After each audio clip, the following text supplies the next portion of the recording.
This is Helen from the Lord channel. And you'll stay to our nursery from that side. Ecclesiastes 3, 2 to 11, there is a time for birth and death, planting and reaping, for killing and healing, destroying and building. Malinaw na malinaw yung mga extremes. May panahon na mabubuhay, mamamatay, papanganak, babawian ang buhay, pagtatanim at pag-ani at pag-aani mo, namamatay na yung mother plant, sa pagkitil at pagbibigay ng buhay, sa pagbuo at sa pagsira.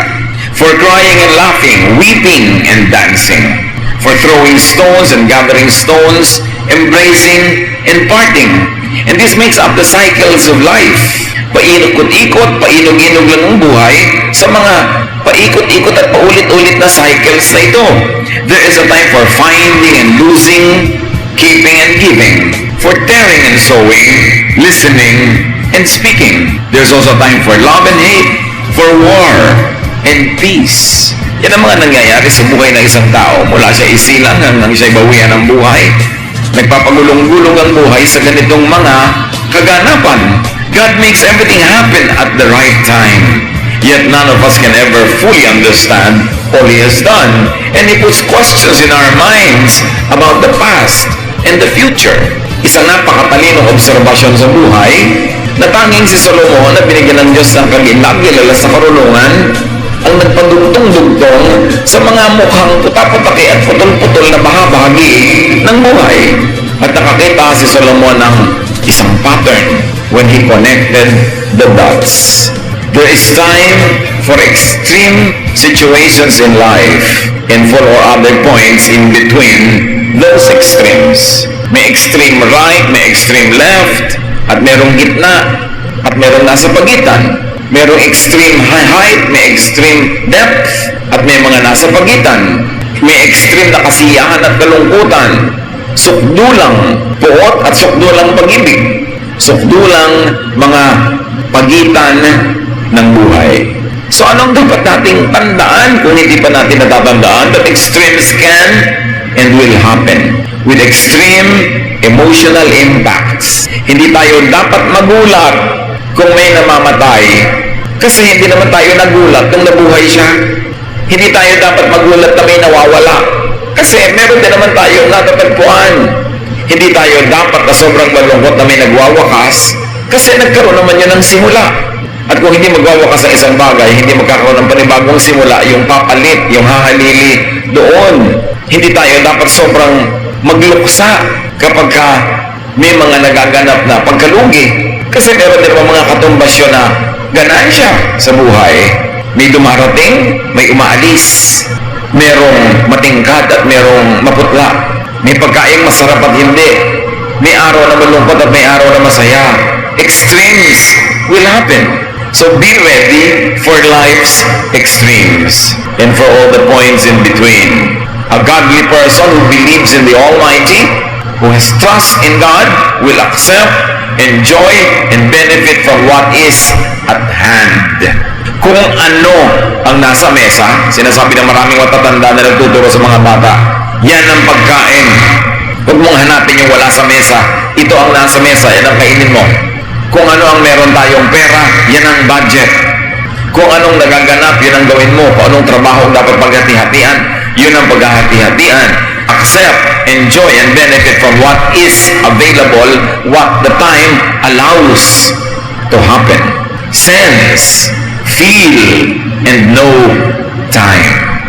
What the time at hand is about and what it is for. Dapat tayo'y makiramdam, magmatsyag, manuri kung para saan ang araw na ito, ang oras na ito, ang minutong ito. Kasi merong araw na itinakda pang kalungkutan. Malungkot, di malungkot ka. Kasi yun ang assignment ng araw na yun, kalungkutan. May araw na pang kasiyahan. Oo, kitang-kita mo sa lahat ng senyales sa paligid na pagsasaya ang araw na ito, magsaya ka. May mga araw na pagtitipid, hindi magtipid ka. May araw ng paglustay, maglustay ka. Kasi ipapakilala sa iyo ng mga nangyayari sa paligid kung para saan ang oras na yon. May oras ng pag-aaral. Alam mo, estudyante ka, nasa loob ka ng classroom, oras yun ng pag-aaral, hindi oras ng pagbubulakbol, hindi oras yun ng pag-text, hindi oras ng pagtulog, kasi oras yun ng pag-aaral. Pag oras na ng pagtulog, dapat matulog ka na. Kasi pag hindi ka natulog sa oras ng pagtulog, hindi ka magising-gising sa oras ng paggising. Pag sinimula kang malilito, may maligo na bunga yun.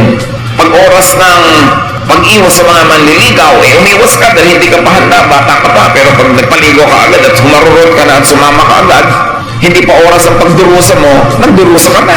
Hindi pa oras na maging ina ka na tuloy. Hindi pa oras na nagbabudget ka ng mga gatas-gatas at dapat susuklay-suklay ka sa salon-salon. Iniisip mo mga gatas at mga kung ano-anong diaper kasi hindi pa oras, naging ina ka na. Hindi pa oras, naging ama ka na. May oras ang lahat. At dapat inaalam natin, para saan ba ang oras na ito? May oras para magpalusog ka ng katawan. May oras para magpahinga. Pero pag hindi oras ang pahinga, nagpapahinga ka, bulakbol ang tawag doon. May oras ng bayad yun. Kasi lahat may nakatakda. So ang dapat mo lagi itinatanong, for what time is it? Hindi lang what time is it, but for what time is it? Ama, it is for work. The time now is for work, so you work. The time now is for vacation, so magbakasyon ka. The time now is for faithfulness to your partner, so be faithful. May time ang lahat. Lahat ng kaguluhan sa buhay. Lahat ng needless pain. Dahil wala ka sa timing, wala ka sa rhythm, wala ka sa panahon. Natural flow, ordained order, means God's will.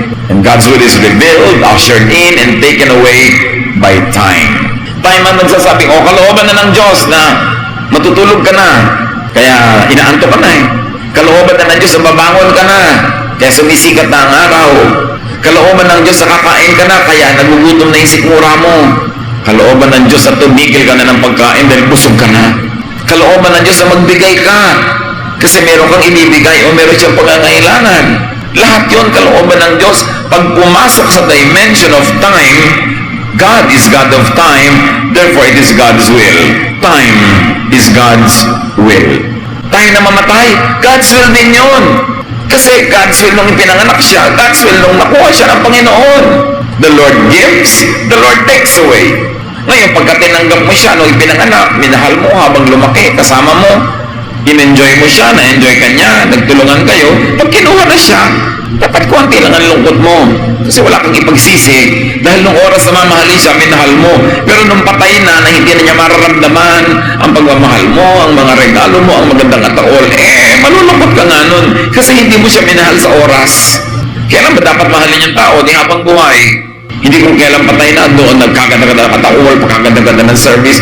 Tapos kung kailan patay na, hindi ka na matidinig, doon ka puri ng puri. Pero hindi mo pinuri ng buhay.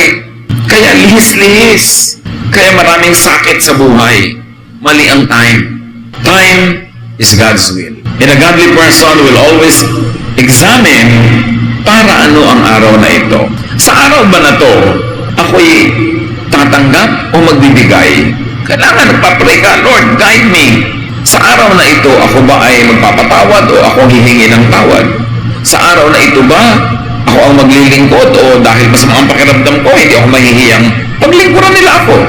Pero nahihiya akong paglingkuran nila ako kasi nung nangangailangan sila, hindi ko naman sila pinaglingkuran. So pag hindi mo ginawa yung dapat mong gawin sa tamang oras, pag ikaw na ang dapat tumanggap, naaasiwa ka rin. Nung bata ka, inaalagaan ka ng magulang mo, pagtanda nila, ikaw na nag-aalaga sa kanila. Ganon ang isinasabi ng panahon. Nung hindi ka pa makalakad, buhat-buhat ka nila, akay-akay. Ngayong si matanda na hindi makalakad, ikaw naman ang bubuhat at aakay. Panahon. Pero meron mga magulang, hindi mag-alaga ng anak. Although konti yun. So pag sila nangaalagaan, tinatamad din yung anak na alagaan sila kasi wala sa panahon. By the way, do not overread and do not misread signs, especially signs of the end. Yung panahon, marami mga religyoso, wala nang inisip on the end times. Do not be obsessed with the end. Sabi sa Matthew 24:36, no one knows the day or the hour. The angels in heaven don't know, and the Son himself doesn't know. Only the Father knows. So kung gusto ng Ama na lagi nating isipin yun, di dapat sinabi niya kung kailan. So hindi yun ang iniisip yung end times. Ang iniisip mo, how do I treat the time now? The time today? The time this minute? What will I do with it? Paano ako mamumuhay ng anumang mangyari, kailan man mag-end times, okay lang. Kasi wala akong sukat pagsisihan, wala akong lugi, at wala akong sinuspend na goodness or pleasure or happiness or joy because I did everything in its time. So kung ikaw spiritual, huwag ka mag-isip lagi ng end times. Just live your life normally, live well. 1 Thessalonians 5:2, you surely know that the Lord's return will be as a thief coming in the night. So yung hindi mo namamalayan, yun ang gusto ng Diyos. So bantay ka ng bantay. Ang bantayan mo na lang, tama ang ginagawa mo sa tamang oras para yung rhythm ng buhay maximized yung benefits. So susuriin mo kapatid, para ano bang araw na ito? Birthday ng nanay ko. O para sa kanya ang araw na to. Anniversary namin mag-asawa. So para sa amin ang araw na ito. May exam ang anak ko. Para sa kanyang oras na mag-review. Hindi ko na muna pagtatrabahuhin. Hindi ko na pahuhugasan ng kotse. Kasi may exam bukas. Para sa kanya ang oras na ito na mag-review.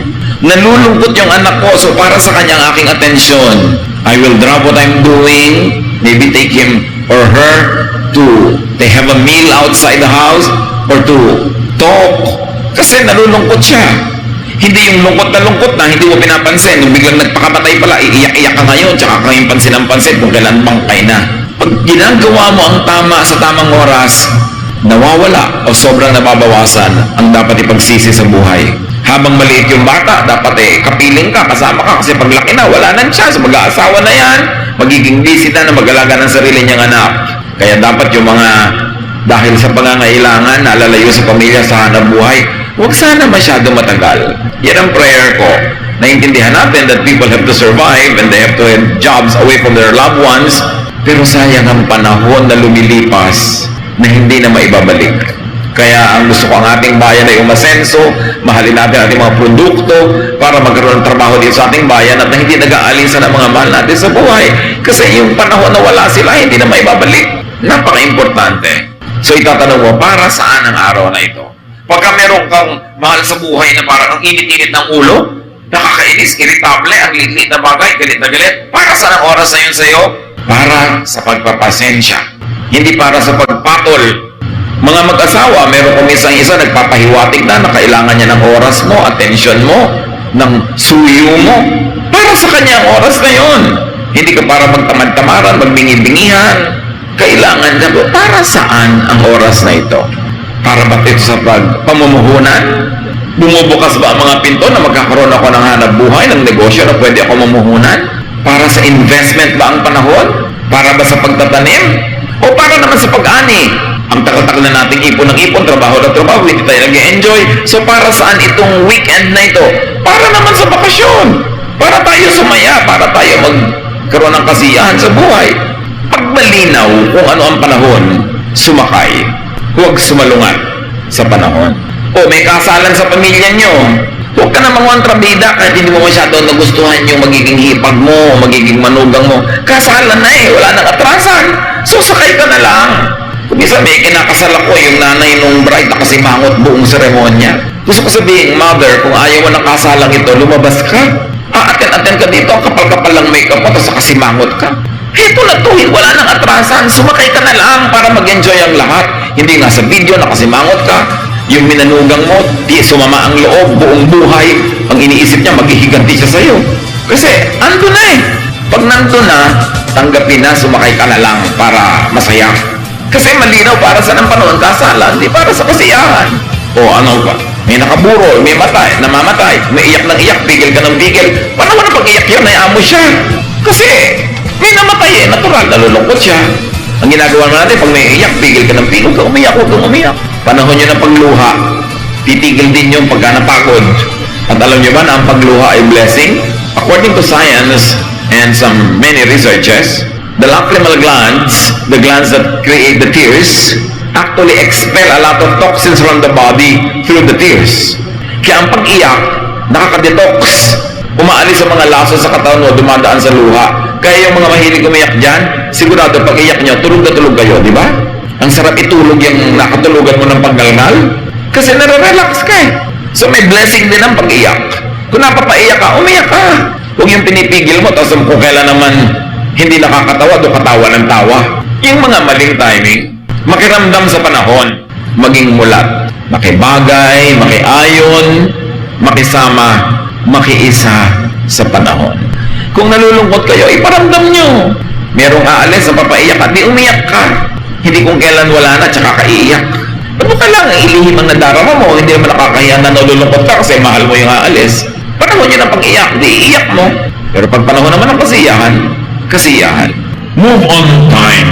Ano ba yung on time? Yung as planned, as intended, tugma sa takdang oras. On time.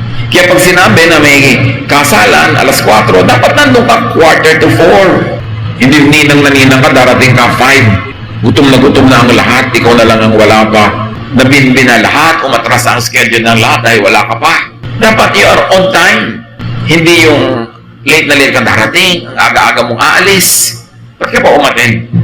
Ilagay mo yung sarili mo sa ganoon sitwasyon. Bakit ka, mga tao, lagi nagmamadaling umalis. Parang mauubusan ang pinto. Lasapin ang lahat. Enjoy it. So you move on time, according to plan, and you move in time. Yung in time naman, hindi sinasadya, pero ganun ang inabutan mo, so sumakay ka na lang. Let's say you arrived in time for the meal, o di kain na. Hindi on time yun kasi natsyempohan mo, yun ang ibig sabihin nun. So kung ano yung natsyempohan mo, sumakay ka na lang. Makisayaw sa tugtog. Pagpasok mo sa isang meeting, huwag kang maingay agad, makiramdam ka muna kasi baka nag-aaway-aaway sila. Tapos biglang may sasabihin kang walang-wala sa lugar, o kaya very solemn yung usapan, papasok ka na ang ingay-ingay mo. Whenever you enter a room, be quiet, makiramdam ka muna bago ka kumibo para nakabagay ka doon sa nangyayari. At yung on time na yan, nag-aaral ka, mag-aaral ka, may exam, ipasa mo, hindi yung lampas na bago mo makita yung opportunity. Sabi nga nila, strike the iron while it's hot. Alam niyo yung bakal na pinupokpok ng mga panday na nagbabaga sa init. Pag lang yun mainit, doon mo lang yung pwedeng bigyan ng hugis, pukpukin, iliko, ituwid, pilipitin. Pero pag lumamig na yan, hindi mo na magagalaw. Ganon din ang mga pagkakataon sa buhay. Merong hot. Ito ang hot ngayon, gawin mo to. Ito ang magandang negosyo ngayon, hindi yung kulelat ka na tsaka ka pasasali. Kailangan kung kailan pinakamaganda yung timing, doon ka papasok. Ngayon, kung hindi malinaw ang panahon, hindi mo malaman para sa abang oras na ito, then lumikha ka ng panahon.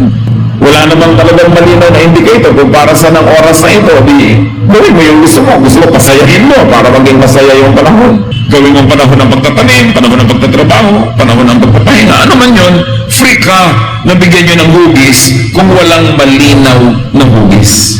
At siyempre, pagandahin mo, imbes na pangitin. Create an event. Create the meaning of time. Make the iron hot by striking. Dalawang klase ang tao. You strike the iron while it's hot, but you have to wait that it becomes hot on its own, or it is not hot, pinukpok mo ng pinukpok, iinit din yan, you make it hot by striking. Proactive ka. Yung iba, they react to the situation. Some people create the situation. So pwede mong gawin yun. Ikaw ang mag-create ng dynamics. Ikaw ang mag-create ng ito bang grupo, naka-table mo, magiging masaya o hindi? Mag-uusap-usap pa kayo o hindi kayo magkikibuan? You have the power to create the situation. So use your opportunity to create time and the content of that time. Kung minsan, di ba, napapalagay ka sa handaan, kasalan, isang mesa wala nagkikibuan, pwede ka may gawin para magkaroon ng kibuan. Meron naman kibuan ng kibuan nung sumali ka, biglang nawala ng usapan. Kasi ang topic mo controversial, o nakakainis, o nakakagalit. You can create a situation. And remember, it is equivalent to time. Because yung time dapat ng sadness, nagawa mong time for happiness. Yung time ng katamaran, naging time for industry. Yung time ng hiya, naging time ng expressiveness. Pero meron kang participation doon, kapatid. Lahat tayo nilikha sa wangis ng Diyos. Meron tayong power to create. Because God is creator and God is in us. We have the power to change the situation. Ang asawa mong lalaki, ang anak mong lalaki, ayaw mag-usap. Malayo sa isa't isa, ikaw tong ina, ikaw tong asawang babae. You can use your time to bridge the gap between those two persons. Anong pwede mong gawin para sila ilapit sa isa't isa, pagkasunduin? Yung iba ang ginagamit pa nila sa time nila para pag-awayin yung hindi magkaaway, ilayo yung dapat sana'y magkalapit. Negative use of time. There is accounting for time. Mananagot tayo sa bawat sandali, sa bawat saglit. Kaya sabi sa Bible, teach us to number our days. Teach us to make our days count. Teach us to be accountable for what we do with time. Ngayon, pag hindi malinaw, hindi malikha ang panahon, manahimik. Hindi malinaw sa iyo kung para sa oras na ito, ang araw na ito, ang linggong ito. Hindi ka rin makalikha. Kahit sinusubok mo, hindi mo mapalitan, hindi mo maiba. Manahimik ka. Mamahinga, maghintay hanggang luminaw kung para saan ang panahon. Anong ibig sabihin natin mga kapatid? May problema, malaking problema, pero hindi malinaw sa iyo kung anong solusyon. Sumusubok-subok ka ng solusyon pero hindi naman nakikita mo na ito nga ang magiging solusyon. Ang dapat mong gawin sa ganung mga oras, manahimik. Huwag gumalaw, maghintay. Pag hindi malinaw kung ano ang dapat gawin, huwag gumawa. Kesa may magawa kang mali na kailangan mo pang ituwid o pagsisihan. Pag may ginagawa ka pero masakit, sobrang hirap, asiwa, huwag kumilos. Give it up to the Lord for His time to move. Ipasa Diyos. Yun ang mga ipinapasa Diyos, mga kapatid.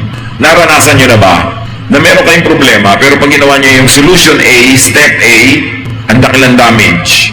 Pag ginawa nyo yung solution B, may ibang damage naman. Pag solution C, may mga damages pa rin. Lahat yun hindi ka tanggap-tanggap. Huwag nyong gawin yung ABC, manahimik kayo. Because, as you allow the Lord to move, kahit without your participation, you will see things getting into proper arrangement. Kasi yung mga planeta, umaayos yan, lumalakad nang hindi ka nakikialam. Pag malinaw yung solusyon, gawin mo. Pero hindi malinaw, sumubok ka.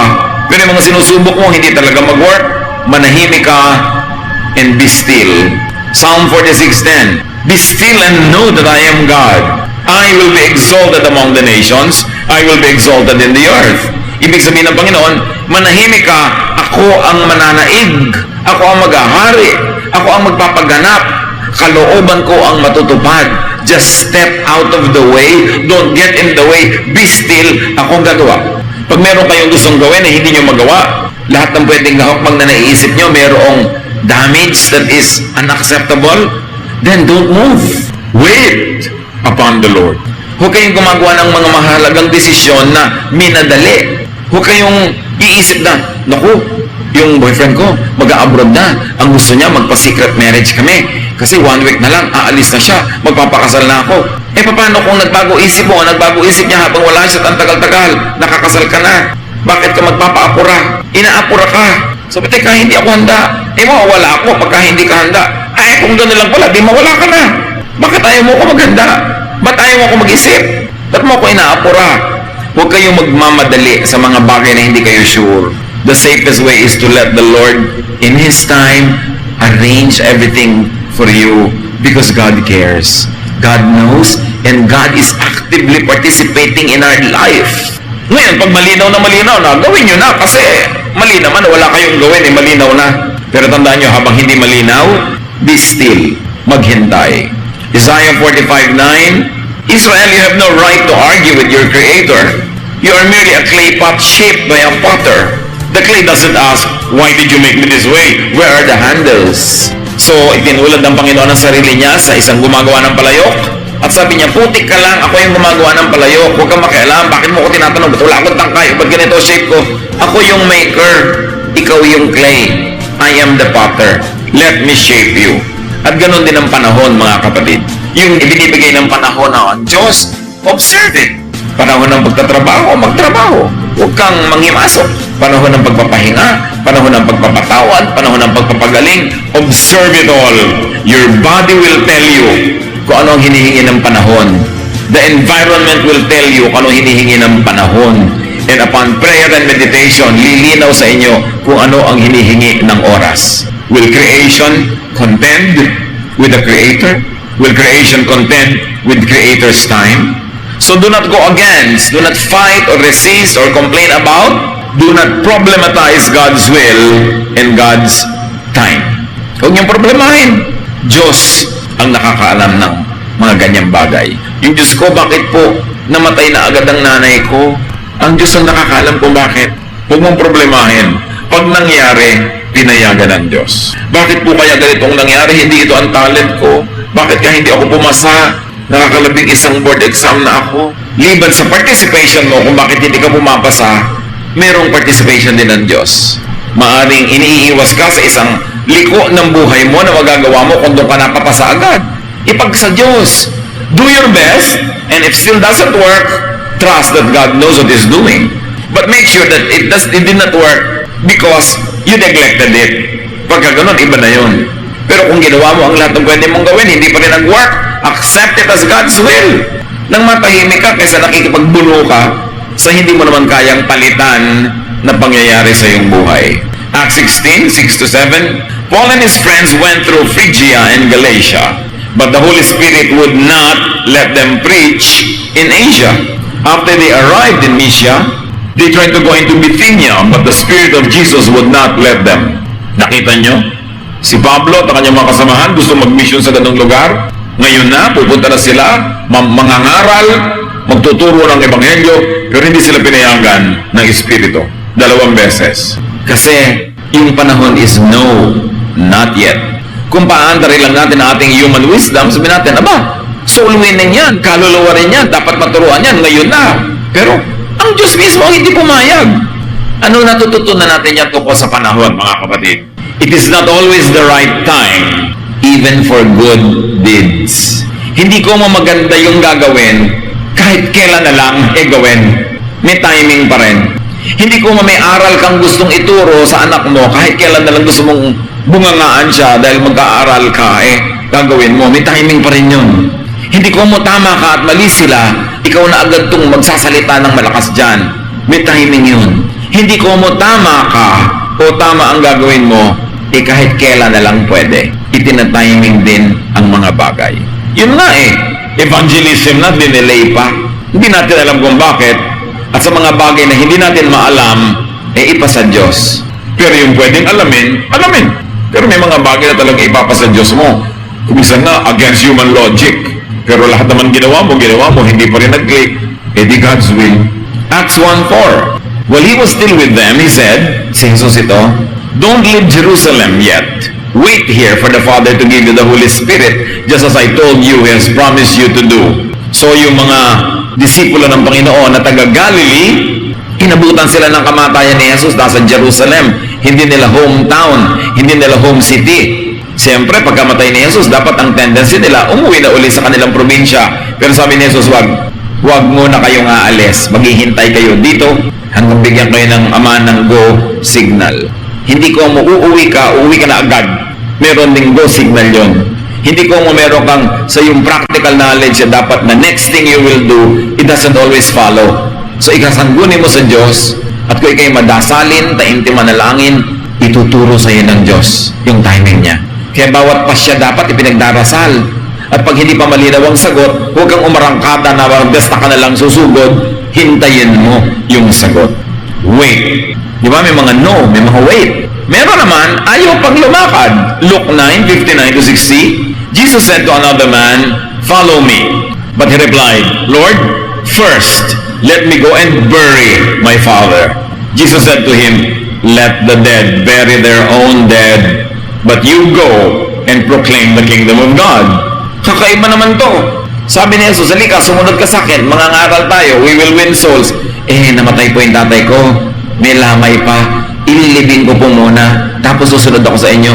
Hayaan mo ng iba ang maglibing, ikaw, sasama ka na sa akin ngayon, kahit di pa na ililibing yung tatay mo. You see, it goes against practical knowledge and wisdom, it goes against tradition, but God wills that He goes even at the time when He hasn't buried His father yet. So kailan natin talaga tayo lalakad, hindi lalakad? Mahalaga ang prayer, mahalaga ang pananahimik, pakikinig sa Espiritu ng Diyos dahil doon niya ipagkakaloob sa atin yung liwanag kung dapat ba tayong lumakad na o hindi pa. Prayer is very important so that we will not waste time. Prayer is very important so that we will make the most of time and make the most of life. So para sa lalaking ito, hindi pa siya handa, pero sabi ni Jesus, now na. Yung mga disciples, aalis na, not yet. Si Paul, nakagayak na mag-preach, hindi kayo pupunta doon ngayon.